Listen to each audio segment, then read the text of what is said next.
신약성경 누가복음 5장 1절부터 11절의 말씀, 우리가 함께 이 말씀 한 목소리로 읽겠습니다.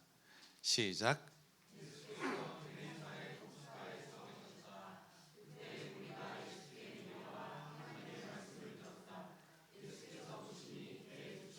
호숫가에 대어 있고 어부들은 배에서 내려서 그물을 씻고 있었다. 예수께서 그 배 가운데 하나인 시몬의 배에 올라서 그에게 배를 물에서 조금 떼어 놓으라고 하신 다음에 배에 앉으시어 무리를 가르치셨다.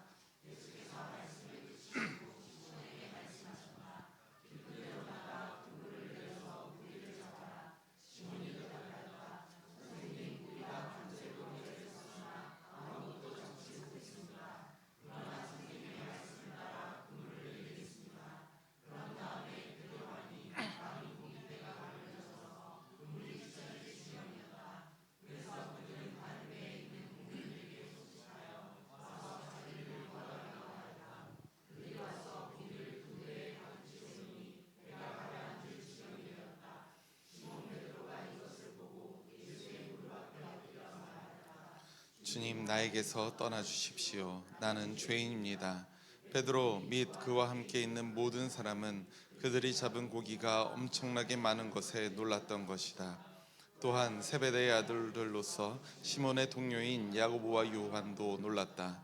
예수께서 시몬에게 말씀하셨다. 두려워하지 말아라. 이제부터 너는 사람을 낚을 것이다. 그들은 배를 물에 된 뒤에 모든 것을 버려두고 예수를 따라갔다.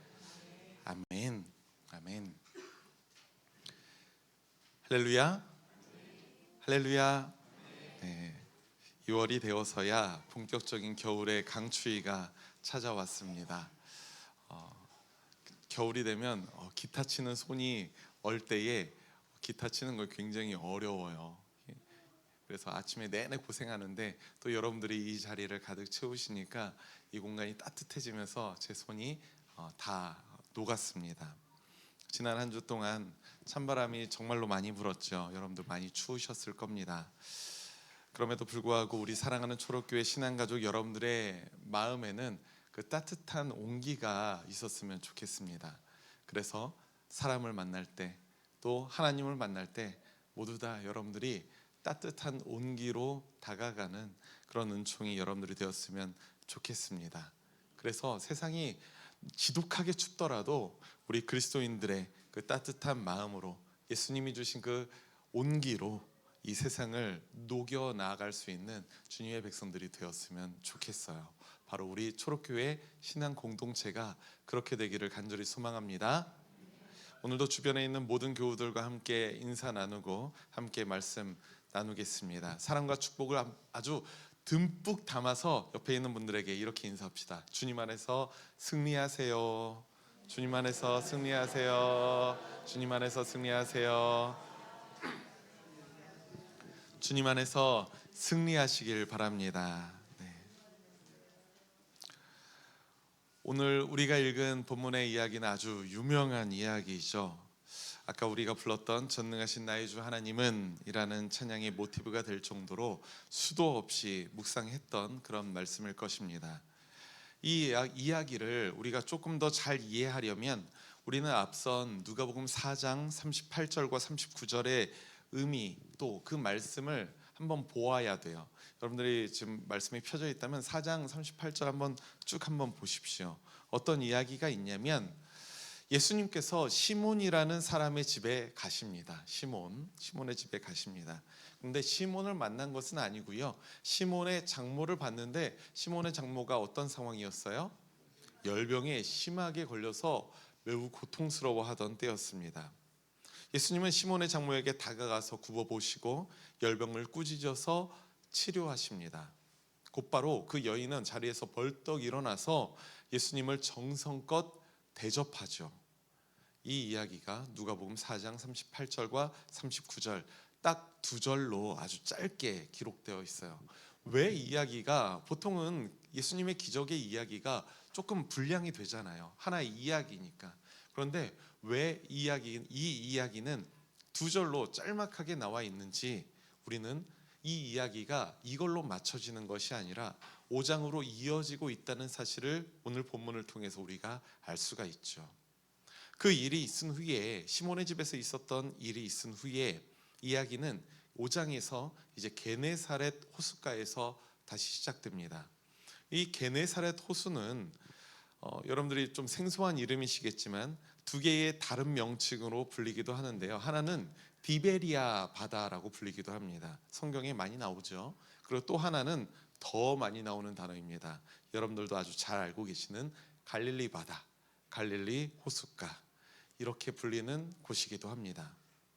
여러분들에게 아무래도 이 갈릴리 호수가 가장 익숙하실 테니까 제가 한번 오늘 말씀은 그렇게 부르면서 준비하도록 하겠습니다.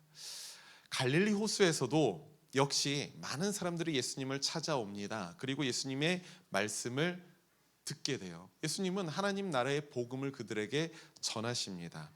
그때 예수님은 근방에 있던 두 척의 배에 갑자기 다가가세요. 웬일인지. 그냥 예수님은 늘 말씀을 전할 때 어디에 계셨습니까? 늘 산에 있었던 것 같은데 배를 찾아가십니다. 이 갈릴리 바닷가에 서 있었던 이 배를 찾아가셔서 그물을 씻고 있던 어부를 만나시는데요. 그 어부가 바로 시몬이었죠. 직전에 열병에서 고침을 받은 여인의 사위 시몬이었습니다. 시몬을 만난 예수님은 그의 배에 올라타셔서 거기서도 사람들에게 하나님 나라를 가르치십니다. 예수님의 가르침이 마친 후에 뜬금없이 주님은 베드로에게, 시몬에게 요청하시는데요. 함께 본문 5장 4절의 말씀 함께 읽겠습니다.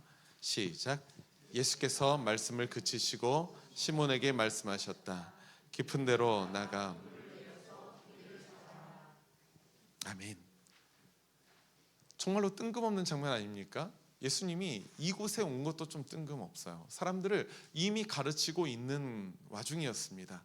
그럼에도 불구하고 예수님은 마치 시몬을 만나려고 하는 것 마냥 시몬의 배에 오르셔서 거기서도 똑같이 하나님의 말씀을 전하세요. 마치 말씀을 마치신 후에 갑자기 깊은 데로 나가 그물을 내려서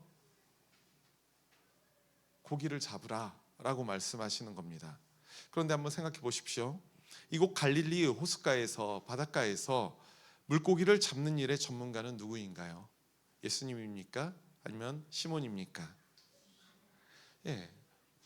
시몬이 얼마나 경력이 있는지는 몰라도 적어도 목수셨던 예수님보다는 훨씬 물고기 잡는 일의 전문가이지 않겠습니까? 아마도 예수님의 말씀은 시몬의 경험과 예측에 전혀 맞지 않는 그런 말씀이었나 봅니다. 그런데 사실 시몬은 그 예수님의 말씀을 무시하는 것도 어려웠을 거예요. 그렇지 않았겠습니까? 예수님은 지금 시몬에게 어떤 존재입니까?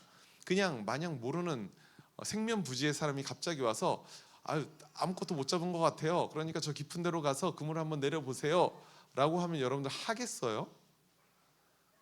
저라면 안 합니다. 왜? 지금 밤을 새도록 잡고 왔는데 허탕치고 왔어요. 지금 기분이 좋아요? 안 좋아요? 매우 지금 안 좋은 상태입니다. 피곤하고요. 그런데 다시 나가서 지금 가뜩이나 씻어놓은 그물을 다시 치라니요. 이거 정말 모르는 사람이었다면 순종하는 것이 어려웠을 겁니다. 그런데 시몬은 왜 했을까요? 그 이유를 한번 생각해 보십시오. 왜 했을까요? 시몬의 마음에 하나님이 부어주신 놀라운 믿음이 뿜뿜했기 때문에 저는 오늘 말씀은 그렇게 이야기하고 있지 않다고 봅니다. 그랬다면 4장에 있는 바로 그 장면을 놓지 않았을 거예요. 시몬은 충분히 예수님의 말씀을 들을 만한 이유가 있었습니다. 왜요? 예수님이 시몬의 장모를 이미 놀랍게 고쳐주신 일이 있으니까요. 그 마음에 감사하고 또 고마운 마음이 있었을 겁니다. 거기다 한 가지 덧붙여 놓자면 이런 마음도 있었을 겁니다. 장모님을 고쳐주셨음에도 불구하고 자신은 예수님의 말씀을 듣고 있던 것이 아니었습니다. 그랬죠? 시몬은 어디에 있었습니까? 배의 곁에서 그물을 씻고 있었어요. 저만치에서 하나님의 말씀을 예수님이 전하고 계셨는데, 그래서 수많은 사람들이 그 말씀을 듣고 있었는데도 불구하고 시몬은 예수님에게 나아간 것이 아니라 자신의 생업에 충실하고 있었던 것이죠. 어쨌든 시몬은 어쩔 수 없이 순종하게 되는데 그 결과는 어떻게 됩니까?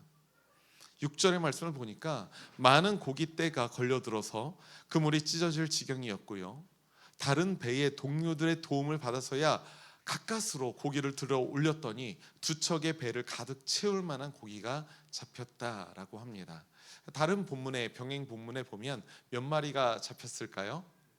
153마리가 잡혔다라고 이야기를 하죠. 그래서 여러분들 잘 아시는 그 대가리 까맣고 몸통 하얀 그 볼펜이 있잖아요. 우리나라 국민 볼펜. 그 볼펜 이름이 뭡니까? 모나미. 그냥 모나미가 아니에요. 보시면 모나미 153이라고 써 있습니다. 바로 그 창업주가 그 이 본문에서 기인해서 모나미 153. 모나미는 불어로, 제가 불어도 고등학교 때 했거든요. 내 친구라는 뜻이에요. 모나미 153. 내 친구 153. 물고기랑 친구가 되는지 모르겠지만 그래서 153이라고 합니다. 이제 잊지 않으시겠죠? 네, 그만큼의 고기가 잡혔던 겁니다. 주변의 다른 사람들은 무척 놀랐을 것이 분명합니다. 시몬도 놀랐겠죠. 그리고 시몬의 마음에는 순식간에 엄청난 풍요를 누리게 된 거잖아요. 얼마나 좋겠습니까? 그렇지 않겠어요? 저는 솔직히 너무 좋았을 것 같아요.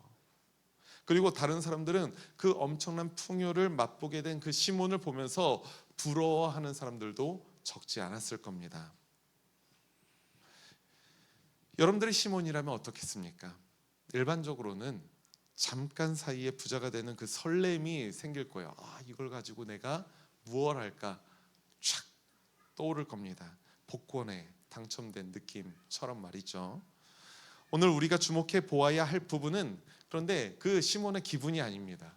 오늘 본문 8절의 말씀에 우리가 한번 주목해 보았으면 좋겠어요. 우리 함께 8절 말씀 읽겠습니다. 시작. 시몬 베드로가 이것을 보고 예수의 무릎 앞에 엎드려서 말하였다.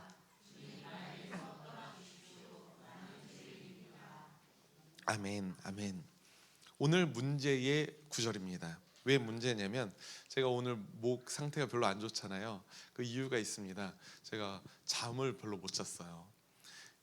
하나님은 참 이렇게 유쾌한 분이신 게, 제가 화요일부터 목요일까지 준비한 같은 본문에 설교의 내용이 있는데 그 설교를 준비하다가 이제 금요일 날 밤에 갑자기 제가 8절 말씀을 묵상하게 되면서 설교의 대부분의 내용을 틀게 됐습니다. 그래서 금요일 밤부터 어제, 사실 따지고 보면 오늘 새벽까지 거의 설교 내용을 전반적으로 다 바꾸는 바람에 또 주님이 주신 그 따끈따끈한 은혜를 여러분들과 함께 나누고 싶은 마음에 제가 오늘 잠을 잘 못 자가지고 목소리가 별로 안 좋은 거예요. 그래서 저에게는 이 본문이 문제의 본문입니다. 시몬의 마음, 너무 좋아서 춤이라도 덩실덩실 추고 싶었을 텐데 시몬은 오히려 두려워 벌벌 떨면서 예수님의 무릎 아래 엎드려서 말합니다. 주님, 나에게서 떠나 주십시오. 나는 죄인입니다. 내가 시몬이라면 이렇게 말했을 것 같아요. 주님, 나에게서 떠나지 말아 주십시오. 내가 이 풍요를 평생토록 누리고 싶습니다. 그렇지 않겠습니까? 이거 당연한 거잖아요, 인간은. 그런데 시몬의 고백은 범상치 않습니다. 나에게서 떠나 주십시오. 나는 죄인입니다. 그런데 우리가 8절 말씀에서 주목해야 할 지점이 있습니다. 누가복음 5장 3절에서 예수님이 배의 주인 시몬을 만나세요. 그리고 시몬의 배에 오르십니다. 그리고 4절을 보니까 시몬에게 말씀하셨죠. 5절에는 시몬이 대답합니다. 그리고 4장 38절과 39절에는 예수님이 시몬의 집에 가십니다. 그리고 시몬의 장모의 열병을 고쳐주셨죠. 그러니까 누가복음 5장 8절 이전까지는 시몬이었어요. 그랬죠? 그런데 우리는 그 누구도 이 말씀의 등장인물을 시몬이라고 기억하지 않습니다. 제가 한번 문제 내보겠습니다. 그 예수님의 말씀에 순종해서 깊은 곳에 그물을 던져서 물고기를 엄청 많이 잡았던 그 사람 누구지? 라고 묻는다면 여러분들 뭐라고 대답하시겠습니까? 그렇죠. 시몬이라고 기억하는 사람은 아무도 없을 거예요. 그 사람은 우리에게 베드로로 기억됩니다.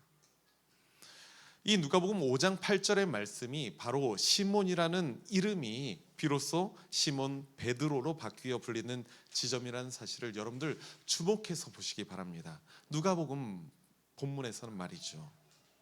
종종 이 시몬이라는 이름의 뜻을 갈대라고 번역을 하면서 반석이라는 의미를 가진 이 베드로와 비교하는 분들이 계시기도 하더라고요. 몇몇의 설교에서 그렇게 들린 것을 저도 기억을 합니다. 근데 사실 이 시몬이라는 이름의 뜻은 갈대라는 의미가 전혀 없습니다.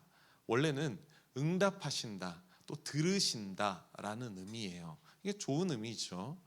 그런데 굳이 이 시몬이라는 이름의 뜻에 갈대라는 의미를 붙이지 않더라도 이 시몬이라는 사람은 그가 주어진 상황 속에서 이리저리 휘둘리면서 살아왔던 것은 분명합니다. 그랬을 거예요. 자신의 장모의 열병을 고쳐주신 예수님이 저만 지에서 말씀을 주시고 있음에도 불구하고 시몬은 자신의 배에 머물러서 그물을 씻고 있었습니다. 왜요? 어쩌면 시몬은 자신의 가정의 생존을 책임지는 사람으로서 하루하루 버티듯 살아가고 있었을지도 모릅니다. 그 일을 하지 않으면 밥을 굶게 되니 지금 예수님의 말씀이 됐습니까? 이거 너무 좀 그런가요? 시몬의 마음에 한번 이렇게 대입해 보자면 예수님의 말씀이 됐습니까? 지금 내가 고기를 잡는 게 중요한 일이지. 그런데 막상 예수님의 말씀을 외면하고 자신의 힘껏 밤새도록 물고기를 잡으러 했을 때 그가 잡은 물고기가 얼마였습니까? 한 마리도 없었어요. 시몬은 예수님의 말씀 앞에 설 기회를 스스로는 놓칩니다. 마침 이날 밤새 그물을 던졌는데 아무것도 잡히지 않았으니 한가하게 말씀을 듣고 있을 기분도 아니었겠지만 그가 말씀 앞에 서게 될 기회를 놓친 것만은 분명하지 않습니까? 하지만 본문 8절 말씀에서부터 그의 이름이 달라지게 돼요. 시몬이 예수님에게 다가오지 않자 예수님이 시몬에게 다가가십니다. 그리고 시몬을 만나시죠. 세상의 어떠한 상황이 자신을 흔들더라도 견고하게 서 있을 수 있는 것 바로 반석입니다. 시몬을 만나신 예수님이 바로 그 반석이라는 의미를 가진 이름, 바로 이 베드로라는 이름으로 그를 부르고 계신다는 겁니다. 바로 본문의 이 사건을 계기로 시몬은 베드로가 됩니다. 시몬 베드로에게 변화의 계기가 된 것은 그의 경험과 생각을 뛰어넘는 일을 예수님을 통해서 두 눈 똑똑히 목격했기 때문입니다. 어부의 경험으로는 갈릴리 바닷가에서 물고기를 잡으려면 어두운 밤에 그리고 수초들이 있는 그 얕은 물가에서 잘 잡히게 돼요.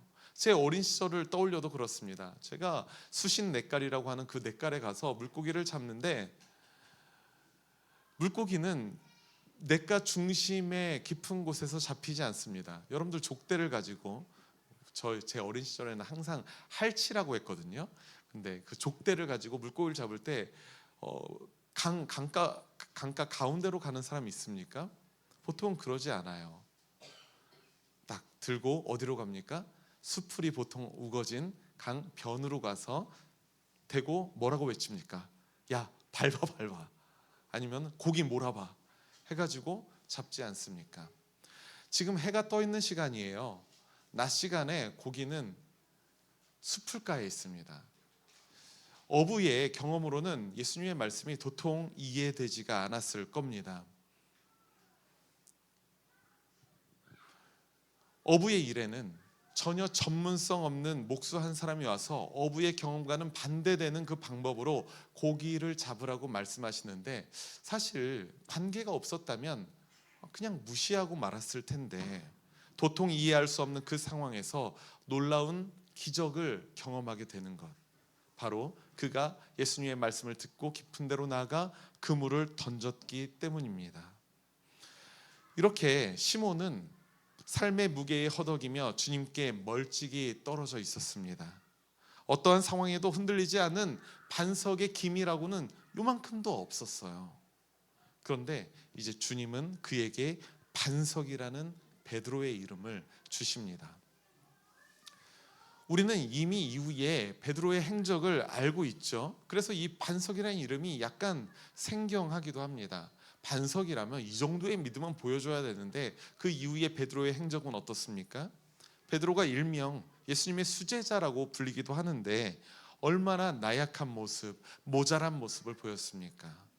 감정을 너무 쉽게 드러내며 예수님께 꾸중을 듣기도 하고요, 십자가를 지고 나아가겠다라고 하셨을 때 그 앞길을 막아서기도 합니다. 그래서 사탄이라는 꾸중까지 들으시죠. 그리고 겟셋마네에서 올라가서 나와 함께 기도해 주련 이렇게 얘기했을 때 베드로는 어떻습니까? 잡니다. 고난당하시는 예수님 앞에서는 3번씩이나 예수님을 모른다라고 배신했던 사람이 바로 베드로였습니다. 그러니 오늘 8절 말씀에서 베드로가 온전하게 변했던 것은 결코 아니었어요. 시몬이 베드로가 된 것은 아니었습니다. 시몬은 여전히 시몬이었으나 주님은 그에게 베드로, 반석이라는 그 지향점과 비전을 주신 겁니다.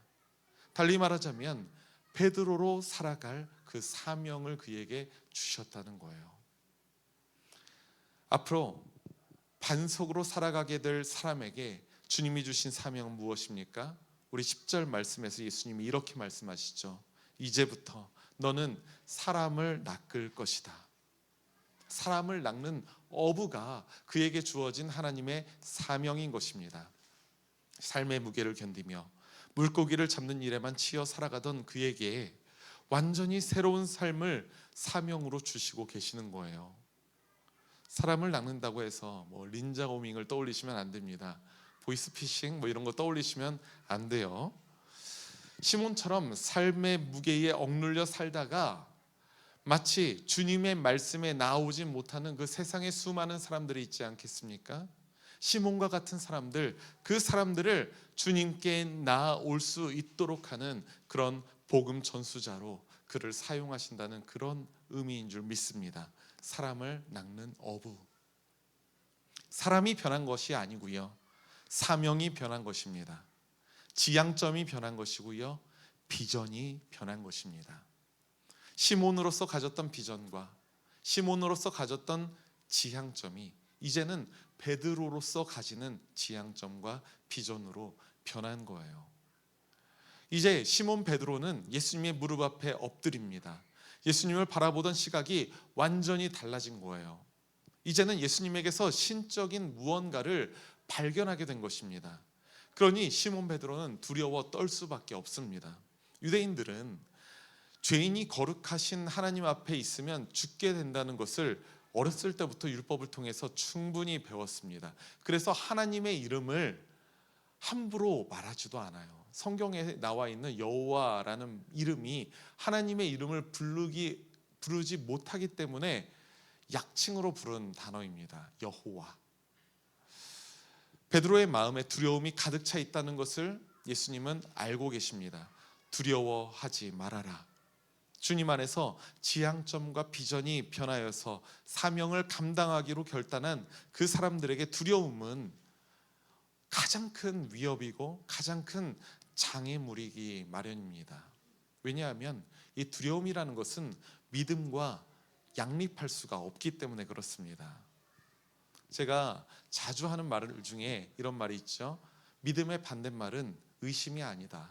믿음의 반대말은 두려움이다. 예수님이 베드로에게 깊은 데로 나가 그물을 내려서 고기를 잡아라 라고 하셨을 때에 그에게는 주님을 향한 신실한 믿음이 있었던 것은 아닙니다. 적어도 누가복음 기자의 시각에서는 그렇습니다. 그랬다면 말씀의 자리를 외면하고 생업을 하고 있지는 않았을 거예요. 그에게 예수님을 향한 굳건한 믿음, 견고한 믿음이 이미 자리하고 있었다면 그는 그물을 내팽개치고 예수님이 저기에서 말씀을 전하시네, 나아가서 예수님의 말씀을 들어야지 했겠죠. 그러나 그는 예수님을 외면하고 그물을 씻고 있습니다. 그렇지만 그에게는 두려움도 없습니다. 두려움은 없어요. 그의 마음에는 이 미심쩍은 목수가 나에게 하는 이 말이 갸우뚱하긴 한데 하잖아요. 왜요? 할 만한 이유가 있었으니까. 고마움과 은혜에 대한 감사함으로 하게 됩니다. 굳건한 믿음은 없었겠지만 그럼에도 그에게는 두려움도 없습니다. 예수님은 장모님의 병을 고쳐주신 고마운 분이셨으니까요. 이해는 되지 않았지만 한 번쯤 예수님의 말씀에 순종할 수는 있었습니다. 하지만 이 마태복음 14장에 기록된 베드로의 또 다른 사건을 한번 우리가 떠올려 보면 이 부분이 다시 한번 곱씹어 보게 됩니다. 예수님이 물 위를 걸으셨잖아요. 물 위를 걸어서 제자들을 찾아오셨을 때였습니다. 그때 베드로가 자신도 예수님처럼 물 위를 걷게 해달라라고 말합니다. 그리고 배 위를 뛰어내립니다. 그리고 물 위를 걸어요. 걷고 예수님께 나아갑니다. 그의 마음에 지금 이제는 이전과는 비교할 수 없는 굳건한 믿음이 있습니다. 배에서 뛰어내릴 정도로. 그런데 그가 담대하게 마치 반석처럼 물 위를 걸어서 예수님에게로 나아갈 때에 갑자기 거센 바람이 불어오는 것을 보고 그는 몹시 두려워합니다. 무서워해요. 그의 마음에 두려움이 생깁니다. 그의 마음에 두려움이 생길 때 베드로가 어떻게 됩니까? 물 위를 잘 걸어서 예수님께 나아가던 그 베드로가 물에 빠져서 들어가며 살려달라라고 주님께 외칠 수밖에 없었다는 사실을 여러분들 기억하시기 바랍니다. 두려움은 말이죠, 때로는 믿음으로 주님께 나아가는 사람들을 고꾸라뜨리는 것입니다. 다시 본문으로 돌아가 보면 베드로를 사람을 낚는 어부로 부르신 예수님은 그의 두려움을 말끔히 없애주십니다. 그리고 삶의 무게에서 자유로운 믿음의 여정 속으로 베드로를 초대하고 계시는 거죠. 우리 사랑하는 초록교회 신앙가족 여러분, 본문 누가복음 5장 11절 말씀 우리가 함께 읽겠습니다. 11절입니다. 시작.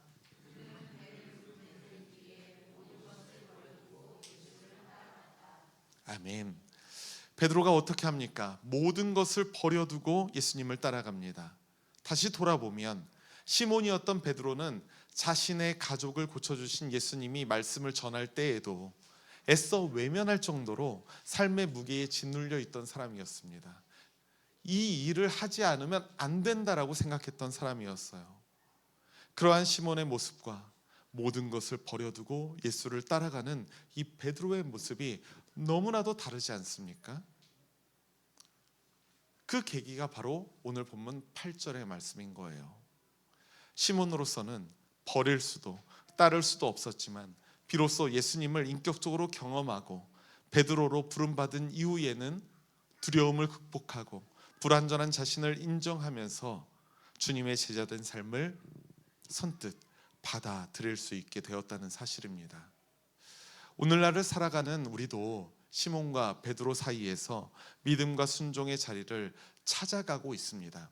여러분들 벌써 찾으신 분이 계신가요? 저는 여전히 찾아가고 있습니다. 우리는 여전히 시몬과 베드로 사이에서 찾아가고 있는 구도자인 거예요. 두려움을 떨치고 자신의 연약함을 인정할 때에 발견할 수 있는 바로 그러한 자리입니다.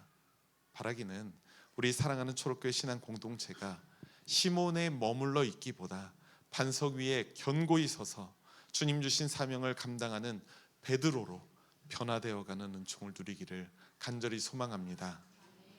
우리 주님은 그저 보고만 계시지는 않을 거예요.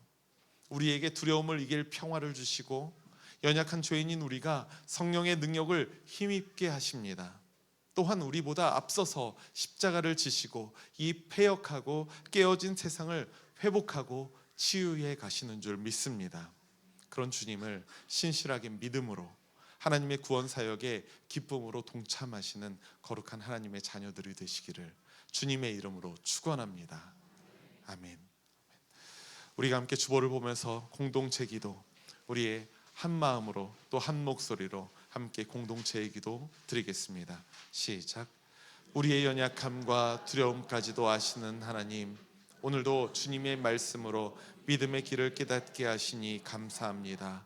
우리는 늘 주님을 사랑한다고 말하면서 삶의 무게에 짓눌려 주님을 외면하며 살아갈 때가 참 많습니다. 우리를 반석으로 부르신 주님, 이제는 우리 인생의 지향점을 변하게 하시고 주님의 비전을 품게 하옵소서. 주님께서 주신 사명의 십자가를 지고 믿음의 여정을 걷길 소망합니다. 세상의 어두움에 휘둘려 살지 않도록 우리 마음의 두려움과 연약함을 벗어나 주님 안에서 승리하게 하옵소서. 주의 말씀이 우리의 삶이 되길 원하오며 예수 그리스도의 이름으로 기도합니다. 아멘.